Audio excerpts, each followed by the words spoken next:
अध्यात्म केवल ध्यान करने से या पूजा पाठ करने से नहीं आएगा, इसको आचरण पे लाना है। आचरण पे लाना अनिवार्य है। आप यदि सोचे कि मैं ध्यान कर लूं, 2 बार 3 बार पूजा कर लूं और मैं आध्यात्मिक हो गई, ऐसा नहीं होगा। आपको इसको आचरण पे लाना हो, पूरा का पूरा जीवन।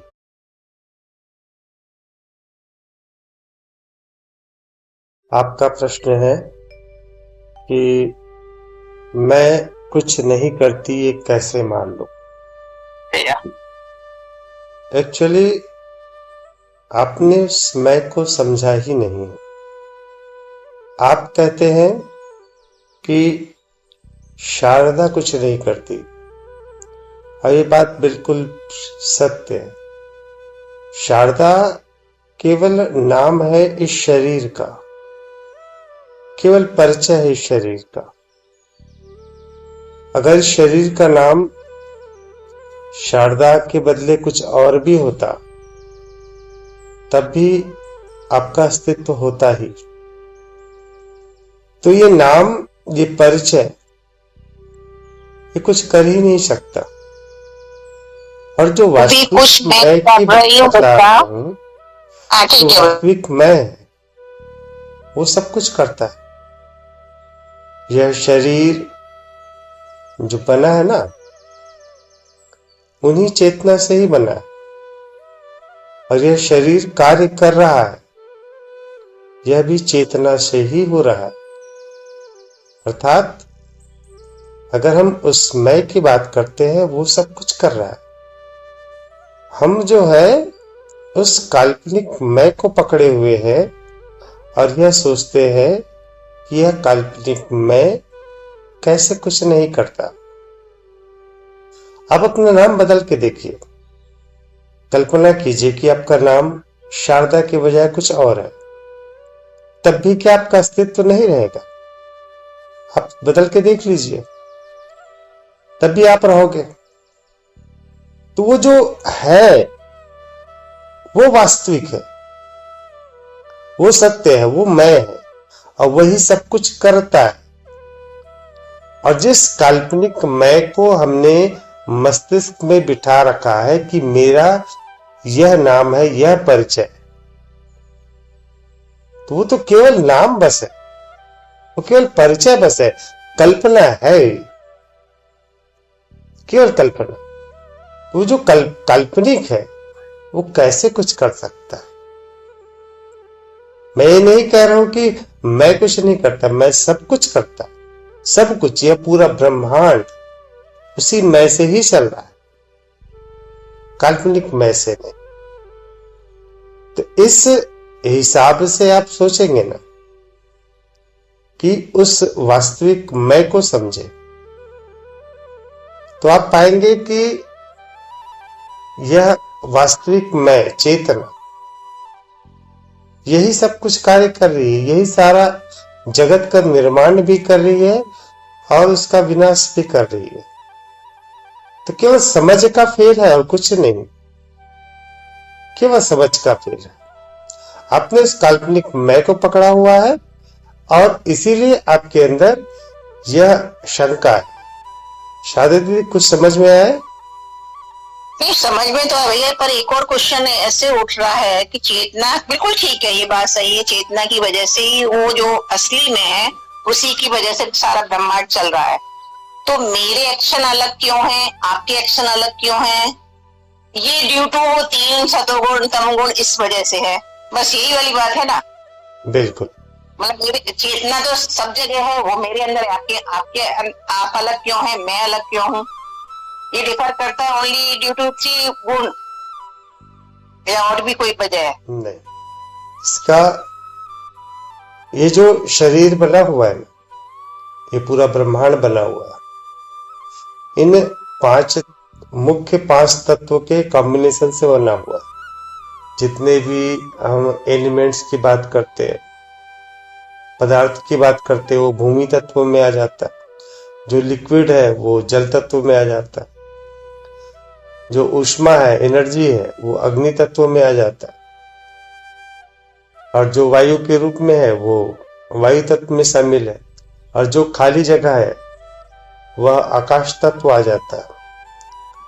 तो ये 5 मुख्य तत्वों से ही सारा ब्रह्मांड बना हुआ है। तो सबका कॉम्बिनेशन अलग अलग होता है,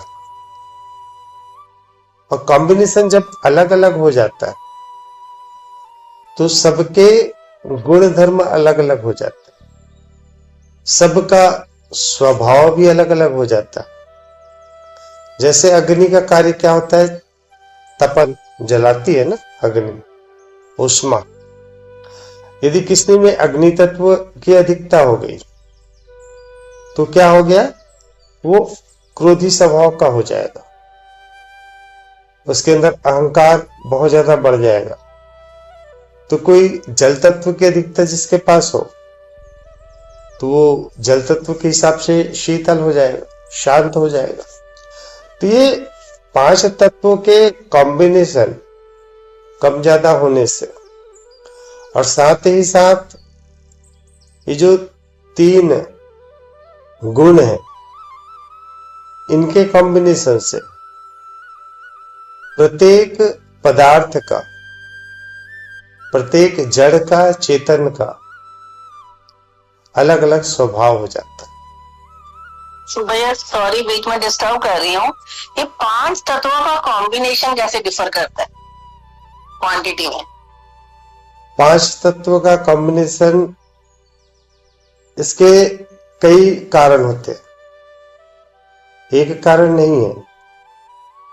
जैसे आप के घर में ही आप 2 भाई बहन हो, ठीक है, एक ने स्वभाववश अग्नि तत्व को अधिक धारण कर लिया, उसका स्वभाव ही ऐसा हो गया कि बचपन से उसको लाड प्यार अधिक मिला, तो उसके अंदर अग्नि तत्व अधिक बढ़ गया, उसके अंदर क्रोध आने लगा। दूसरी ओर आप हो और आप हमेशा दुखी में हो, दुख में ही हो कि मुझे उतना प्यार नहीं मिल रहा, तो क्या हो गया, आपने जल तत्व को अधिक धारण कर लिया। तो क्या हो गया, आप हमेशा शांत स्वभाव के, या आपके अंदर डरपन एक वो आपने शामिल कर लिया, क्योंकि अधिकतर शुरुआत में ही जब आप की परवरिश शुरू हो रही है बचपन से ही, तो आपको हमेशा दबाया जाता रहा। मैं उदाहरण की बात बता रहा हूं, ऐसा आपके घर में हुआ नहीं बता रहा हूं। तो क्या हुआ, एक ही जगह पे एक ही माँ बाप के बच्चे, एक को अलग परवरिश मिल रहा है और एक को अलग परवरिश मिल रहा है, तो उसने एक तत्व को अधिक बढ़ा लिया तो दूसरे ने दूसरे तत्व को अधिक बढ़ा लिया। तो एक ही बच्चा एक तरफ क्रोधी हो गया, अहंकार हो गया और निडर हो गया, और दूसरी तरफ वही बच्चा, दूसरा बच्चा जो डरपोक हो गया, शांत हो गया। वैसे ही सारा जगत, सारा का सारा जगत उसी हिसाब से ही बनता है। एक समुद्र के भीतर है बहुत अधिक गहराई में, और एक समुद्र के ऊपरी तल पे है, एक ही जीव है मछली। दोनों के 5 तत्व में अंतर होगा, जो गहराई में होगा वो, और जो ऊपरी तल पे होगा वो। सारा ब्रह्मांड अलग अलग जो ग्रह है, कोई बहुत ही अधिक शुष्क है, किसी में नाइट्रोजन बहुत अधिक है, नाइट्रोजन गैस, तो कोई ठोस है ही नहीं, पूरा गैस से ही बना हुआ। तो ये परिस्थिति पे, जिस जगह पे है उस परिस्थिति पे भी निर्भर करता है। तत्व तो 5 तत्व पूरे में ही है, जब उसकी शुरुआत हो रही है, जब उसका निर्माण का शुरुआत हो रहा है, उस समय क्या स्थिति है, क्या वातावरण है, उसके हिसाब से उसका डेवलपमेंट होता है। और जब उसका वैसे ही डेवलपमेंट होने लगता है, तो जब उसका कॉपी तैयार होता है नेक्स्ट जनरेशन, तो उसके गुणधर्म अगले में आ ही जाते हैं कुछ एक मात्रा, और वो उस पिछले वाले के गुणधर्म को अपना लिया, साथ ही उसके आसपास जो वातावरण है उसके हिसाब से उसमें भी किसी और तत्व की अधिकता हो सकती है।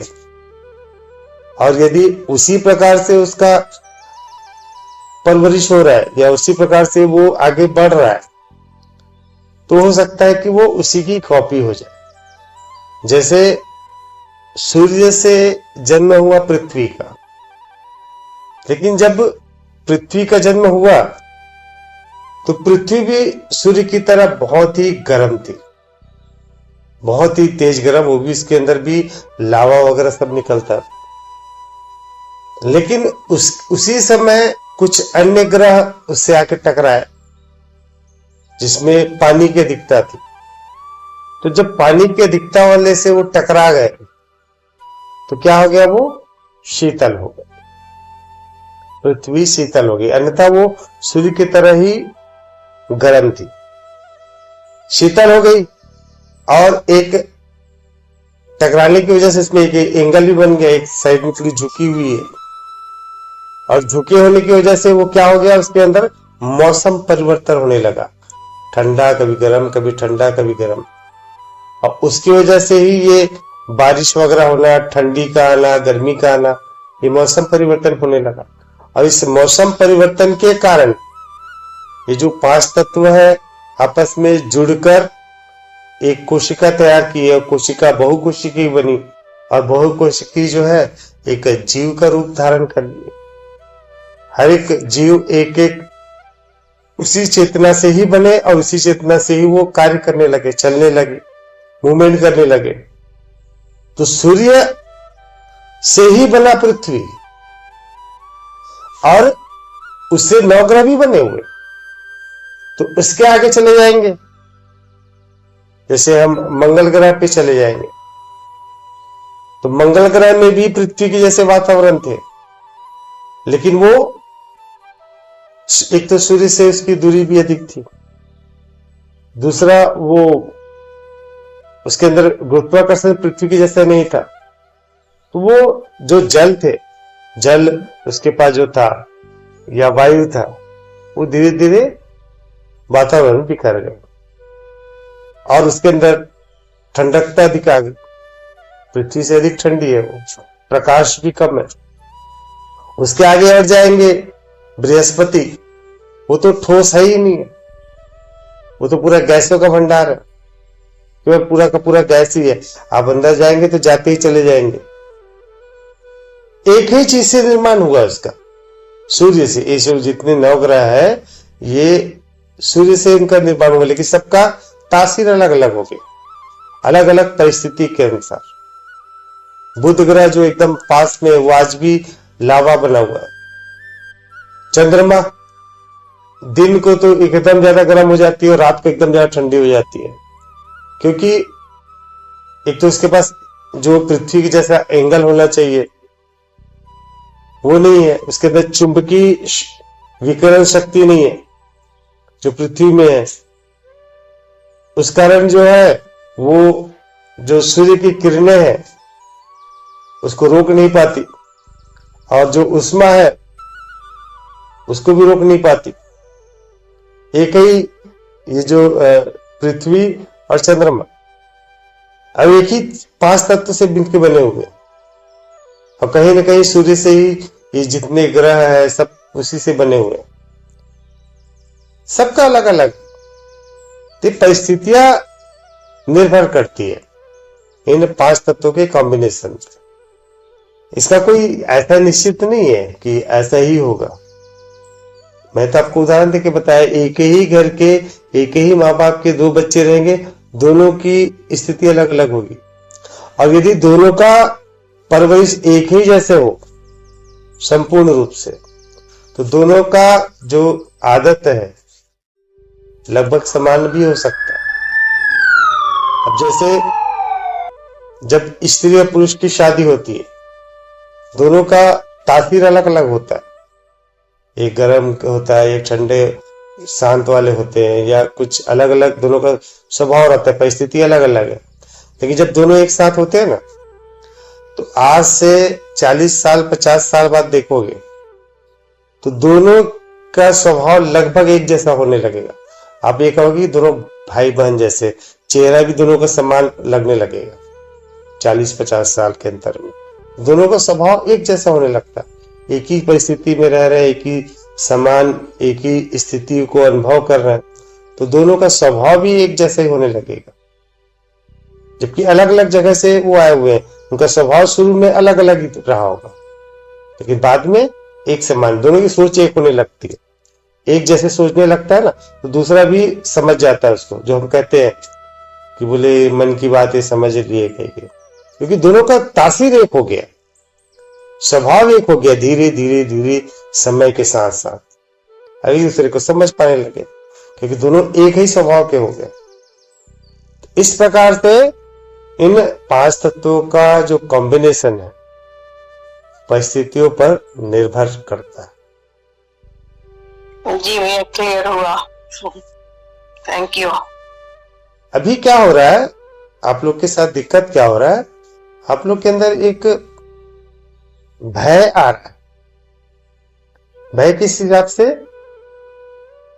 कि क्या हमारा कोई वजूद ही नहीं है, सब कुछ भगवान कर रहा है, तो क्या हमारा कुछ है ही नहीं, हम कुछ कर ही नहीं रहे।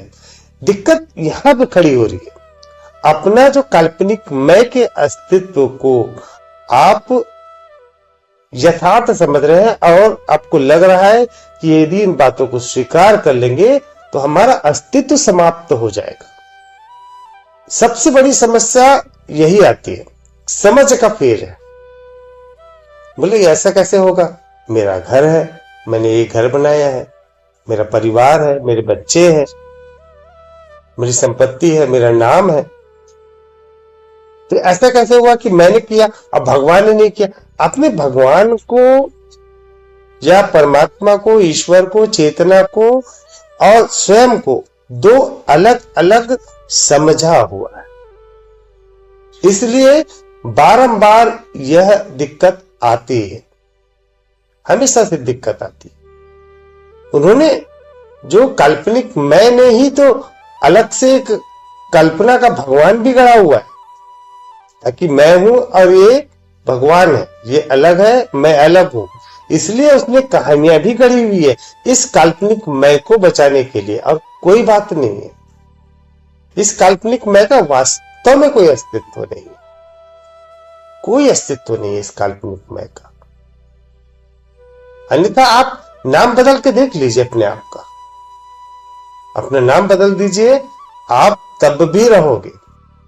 आपका नाम हट गया, आपकी सारी संपत्ति हट गई, आपके सारे परिवार हट गए, ठीक है, सब कुछ आपका हट गया, लेकिन आपका अस्तित्व तब भी रहेगा, आप सदैव से रहोगे।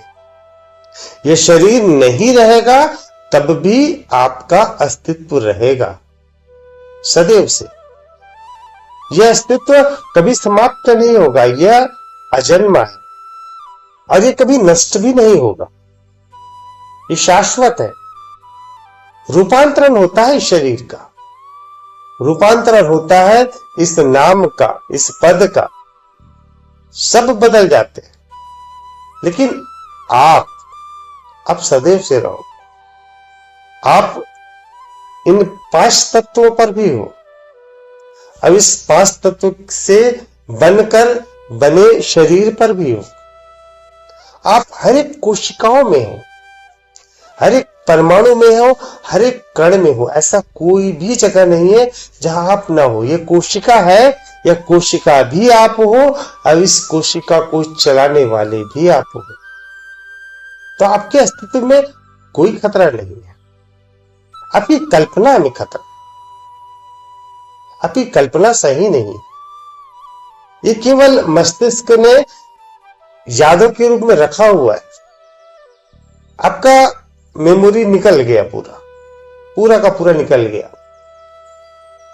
आप नहीं जानते स्वयं को, जो पहचान अपने रखी हुई है वो पहचान मिट गई, तो क्या तब भी आपका अस्तित्व नहीं रहेगा? तब भी आप रहोगे, तब भी आपका शरीर रहेगा। हट गया नाम शारदा का, हट गया आपकी पहचान, आपके रिश्ते नाते, आपके धन संपदा, सब कुछ हट गया, तब भी आपका अस्तित्व रहेगा। मैं उस अस्तित्व की बात करता हूं, मैं इस कल्पना की बात ही नहीं करता। तो ये बात निकाल दीजिए दिमाग से कि आप कुछ नहीं करते, सब कुछ आप ही करते हो, लेकिन उस काल्पनिक मैं की बात नहीं करता। अध्यात्म केवल ध्यान करने से या पूजा पाठ करने से नहीं आएगा, इसको आचरण पे लाना है। आचरण पे लाना अनिवार्य है। आप यदि सोचे कि मैं ध्यान कर लूं, 2 बार 3 बार पूजा कर लूं और मैं आध्यात्मिक हो गई, ऐसा नहीं होगा। आपको इसको आचरण पे लाना हो, पूरा का पूरा जीवन। ऐसी वाणी बोलिए, एक है ना कबीरदास जी का, मन का आपा खोए, औरन को शीतल करे, आपहु शीतल होए। तो मन, कर्म, वचन, सबसे आपको आध्यात्मिक होना होगा, सब रूपों से। आपको जो सही लगता है, जो आप यह सोचते हो कि यदि यह व्यवहार मेरे साथ किया जाएगा तब भी उचित होगा, वही व्यवहार सबसे करे, सबसे वही व्यवहार करे जो आप अपने स्वयं के लिए चाहते हो। यदि आपको कड़वा बोलना सही लगता है कि कड़वा ही बोलना चाहिए, बिल्कुल बोलिए, लेकिन उस कड़वेपन को सुनने के लिए भी तैयार रहिए। यदि वो कड़वा सुनना आपको अच्छा लगता है, यदि आपको कोई कड़वा कहे आपको सुनना अच्छा लगता है, तो निश्चित रूप से आप कड़वा बोल सकते हैं। यदि आपको झूठ बोलना अच्छा लगता है और यदि आप उस झूठ को सहन कर सकते हैं, बिल्कुल झूठ बोलिए।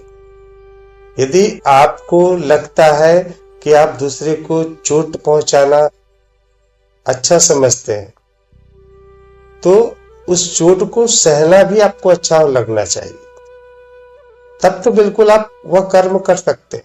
ऐसे कोई परिभाषा नहीं है कि यह पाप है या पुण्य है, ऐसे कोई परिभाषा नहीं है। जो आपको सही लगता है स्वयं के लिए, उस व्यवहार को जीवन पे लेके। यदि आपको असत्य बोलकर पैसा कमाना अच्छा लगता है, तो आपसे कोई असत्य बोलकर पैसा कमाए तो आपको बुरा नहीं लगना चाहिए, और यदि आपको बुरा लगता है तो आपको भी वो कर्म छोड़ना चाहिए। औरन को शीतल करे, आपहु शीतल होए। कबीरदास जी ने ये नहीं कहा कि आपको यही वचन कहना। कबीरदास जी ने कहा, ऐसी वाणी बोलिए मन का आपा खोए, औरन को शीतल करे, आपहु शीतल होए। इसका एक ही अर्थ है, कोई नियमावली नहीं है, कोई नियमावली नहीं कि ऐसे ही बोलो, सत्य बोलो, झूठ मत बोलो, रिश्वत मत लो, सबको मीठे वचन बोलो, बिल्कुल भी नहीं। ये तो शरीर को बांधने वाली बात, मनुष्य के मस्तिष्क को, इससे कुछ ना होगा। आप वही कार्य करो जो आपको स्वयं के लिए अच्छा लगता है। लड़ाई करने की इच्छा, बिल्कुल लड़ाई करो, लेकिन उस लड़ाई से कोई यदि आपको करे तो आपको बुरा नहीं लगना चाहिए। यदि आपको बुरा लगता है कि मुझसे कोई लड़ाई करे और मुझे बुरा लग रहा है, आप भी मत करो। जो आपको अच्छा लगता है वही कार्य आप करो। अध्यात्म केवल आधे घंटे 1 घंटे का है ही नहीं, अध्यात्म पूरे जीवन का है। ये जीवन जीने की कला है। आप अध्यात्म नहीं करोगे तब भी यह जो 5 तत्व है ये बिखरना ही है। मैंने कह दिया ना कोई स्वर्ग है ना कोई नरक है। सारा स्वर्ग भी यही है, सारा नरक भी यही।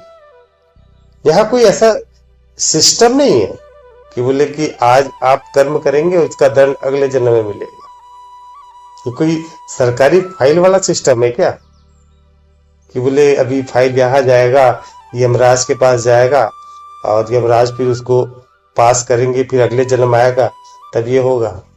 अभी आज तत्क्षण आप क्रोध करके देखिए, आपको तत्क्षण ही अपने आप में ही शरीर में परिवर्तन लग जाएगा। आप व्याकुल हो जाओगे, आपकी हृदय की धड़कन बढ़ जाएगी, हाथ पैर फूलने लगेगी, दिमाग टेंशन से भर जाएगा, आप दुखी हो जाओगे।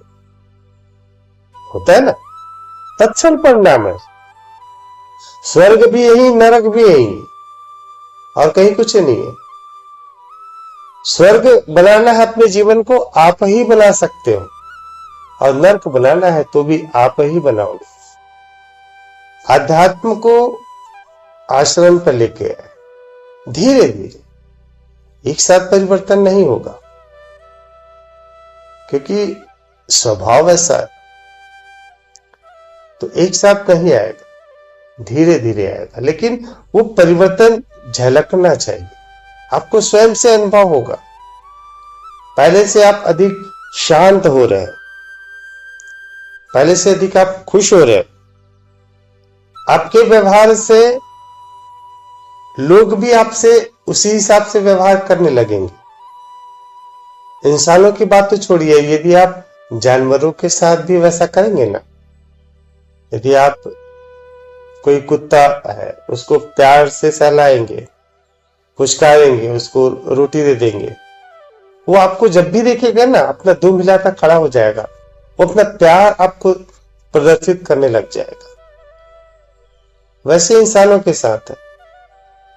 लेकिन इसका अर्थ यह नहीं है कि आप दूसरों के साथ भी उसी प्रकार के व्यवहार की आशा करें। दूसरा अपने व्यवहार को बदलने को तुरंत तैयार नहीं होगा, तो आप बिना आशा के करें, बिना आशा के। आप वही व्यवहार कर रहे हैं जो आपको पसंद है, बस यही तो है।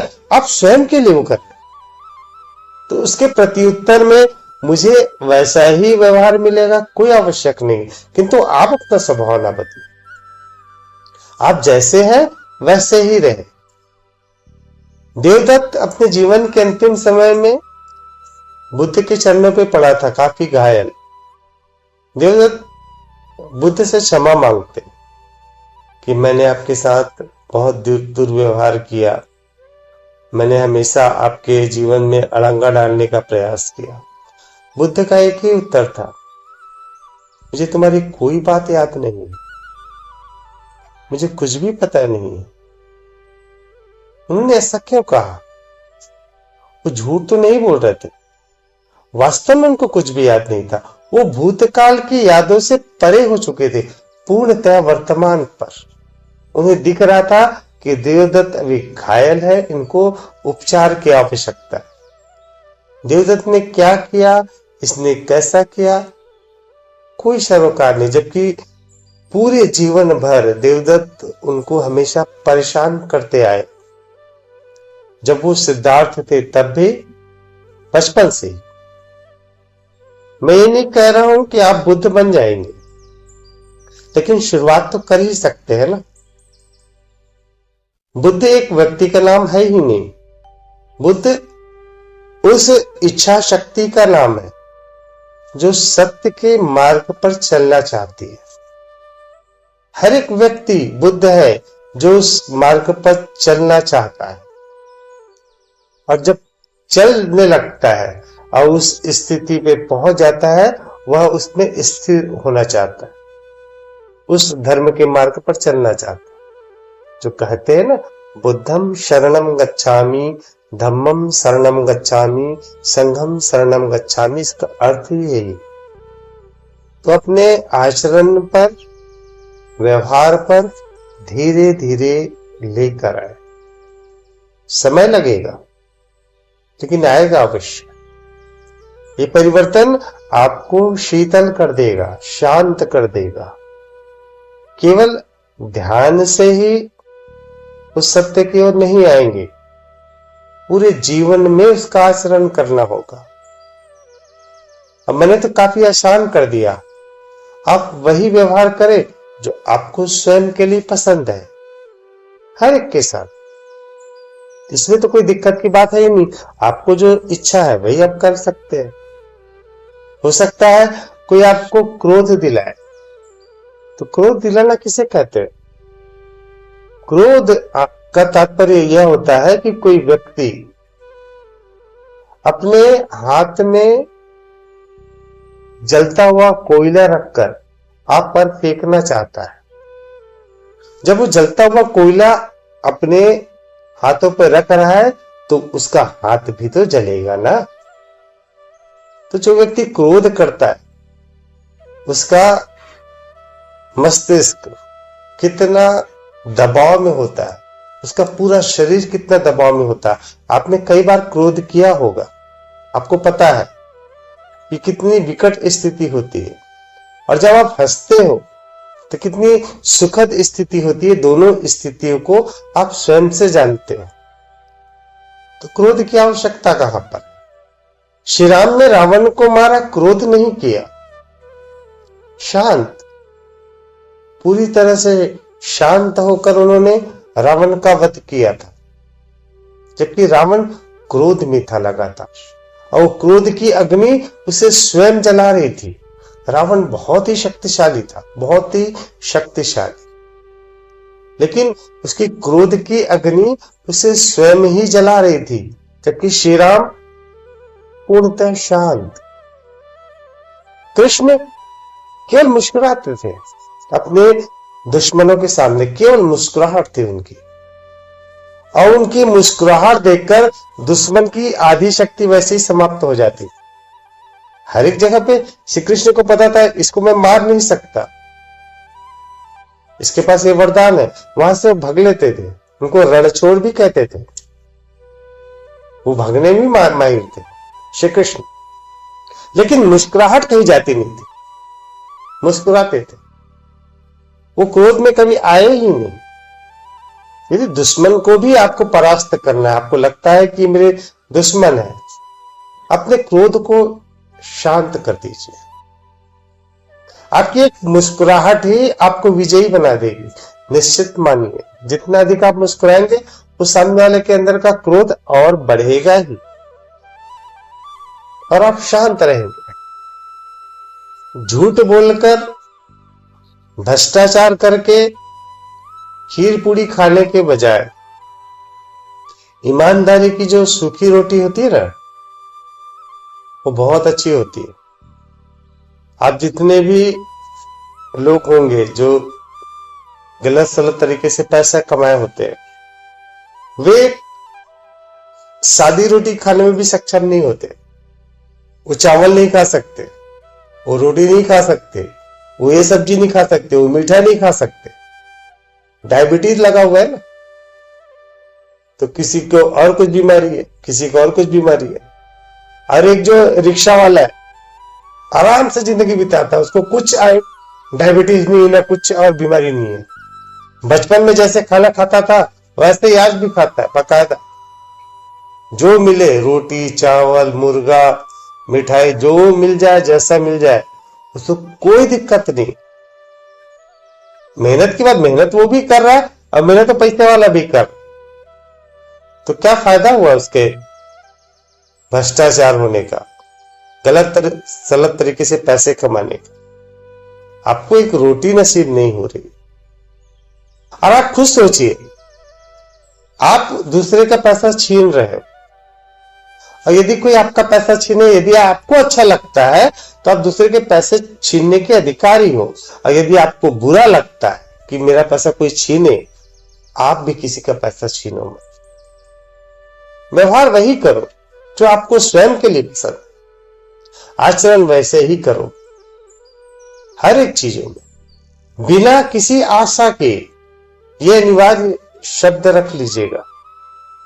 दिक्कत ये हो जाती है कि मैंने किसी को नमस्ते कहा तो उसके प्रत्युत्तर में उसको भी मुझे नमस्ते कहना चाहिए। ये बात आपको फिर दुखी कर देगी। आप नमस्ते इसलिए कर रहे हैं क्योंकि आपको अच्छा लगता है, बस इतना रखिए। अगर उसके प्रत्युत्तर में नमस्ते मिलता है अच्छी बात है, नहीं मिलता कोई दिक्कत नहीं, लेकिन आप नमस्कार करना ना छोड़ें, क्योंकि ये व्यवहार आपकी परीक्षा है। समझिए कि आप अपने संकल्प में कितने दृढ़ हैं, इसकी परीक्षा होती है। यही परीक्षा ही है, कितने दृढ़ है उस संकल्प में। उसके लिए बारंबार आपको ये एग्जाम देना होगा। आप मीठा कहेंगे, सामने वाला आपको और गलत करेगा। आप किसी के साथ विश्वास करेंगे तो आपके साथ विश्वासघात करेगा। ये चलता रहेगा लगातार, लेकिन आप अडिग रहिए। बुद्ध का जीवन ऐसा नहीं था कि जब वो बुद्ध हो गए थे, आत्मज्ञान को प्राप्त हो गए तो उनके जीवन में परेशानियां नहीं आई होगी। जगह जगह पर उनके रास्ते में तो कांटे बिछा दिए थे, बबूल के कांटे। अब इससे पार करके आओ तो ठीक है, नंगे पैर थे, वो चप्पल भी नहीं पहनते थे, तो उनको पार करने लगे।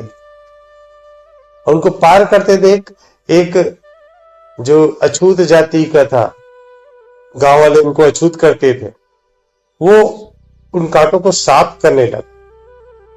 और इधर वो जो पंडित लोग थे हंस रहे थे बुद्ध के ऊपर जब उनको कांटे चुभ रहे थे। ऐसे के हजारों कष्ट उनको झेलने पड़े। लोग उनको बदनाम करने के लिए नाना प्रकार के षड्यंत्र किए थे। बड़े बड़े राजा लोग लगे थे उसको बदनाम करने के लिए। एक स्त्री ने उनको चरित्रहीन होने का इल्जाम लगाया था, हालांकि वो सिद्ध हो गया कि स्त्री झूठ बोल रही है भरी सभा में। एक स्त्री की हत्या का उन पर इल्जाम लगा था, उससे भी वो निकल हुए, बाहर हुए। ऐसे हजारों उनके जीवन में परेशानियां आती गई, लेकिन उन्होंने अपना संकल्प नहीं छोड़ा। उनका व्यवहार वैसा ही था, शांत।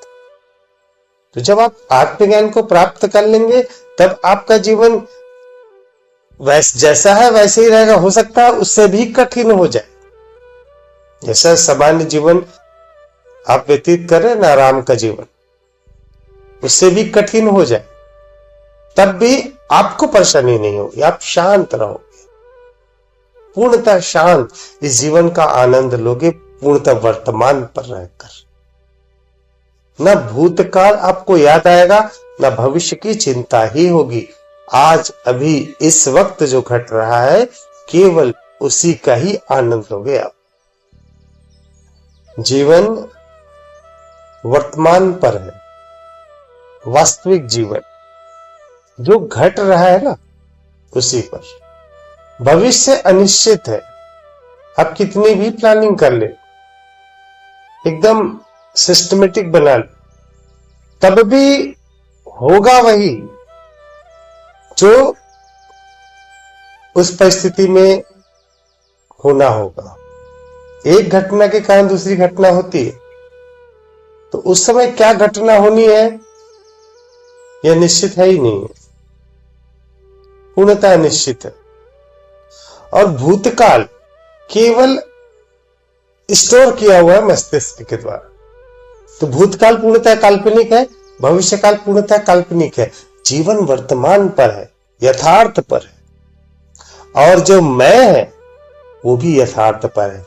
काल्पनिक मैं इन भूतकाल पर है जो भविष्य की प्लानिंग करता है। शारदा कभी वर्तमान पे नहीं होगी। आप वर्तमान पे रहिए, पूर्णतः देखते रहिए। आपको अपना नाम कहीं भी याद नहीं आएगा, आपका अपना परिचय कहीं भी याद नहीं आएगा। मैं निश्चित बता रहा हूं आपको, आप कहीं पे कुछ हो रहा है, सामने कुछ घटना घट रही है, आप अपने घर से देख रहे हो, आपका नाम आपको कहीं याद नहीं आएगा, आपका परिचय आपको कभी भी याद नहीं आएगा। आप केवल घटना को देख रहे होगे, या तो आश्चर्यचकित होगे, आनंदित होगे, दुखी होगे, सुखी होगे, जो भी होगा, आपको अपना परिचय याद नहीं आएगा। आपको परिचय आएगा जब आप भूतकाल में होगे या भविष्य काल की प्लानिंग करोगे, तब कल्पनाओं में, वर्तमान पे नहीं। चेतना, जीवन वर्तमान पर। तो अध्यात्म को धीरे धीरे आचरण पर लाए। कबीरदास जी के इस दोहे को बारंबार याद करें। हर गुरु सिखा रहा है हमको, हर सदगुरु या कोई भी व्यक्ति है, कोई भी बात, वस्तु हमको कुछ न कुछ सिखा रही है, हम इसको ग्रहण नहीं करते। दिक्कत ये हो जाती, हम उसको केवल पाप पुण्य के हिसाब से तय कर लेते हैं। बोले सुन लिए पुण्य मिलेगा, ये नहीं सुने पाप मिलेगा, पाप और पुण्य इस हिसाब से संजो लेते हैं और अपने अगले जीवन में होगा, स्वर्ग होगा, नरक होगा, इसकी कल्पना, पूरी तरह जीवन को काल्पनिक बना दिए।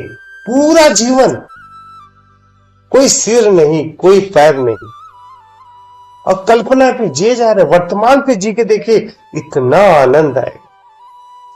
बादलों में देखिए रात को सितारे, चंद्रमा,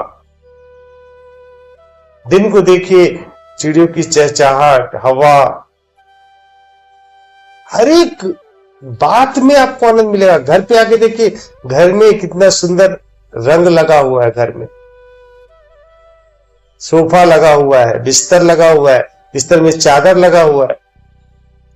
हर एक बातें आपको आनंदित करेगी। आप किसी का आनंद लेते ही नहीं हो, खाने का आनंद लेते नहीं हो।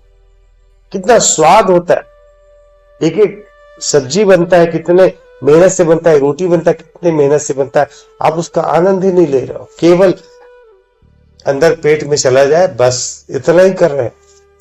आप आनंद लेके देखिए, वर्तमान पे आइए, आपको हर आनंद मिलेगा, आपको जीवन का संपूर्ण आनंद मिलेगा।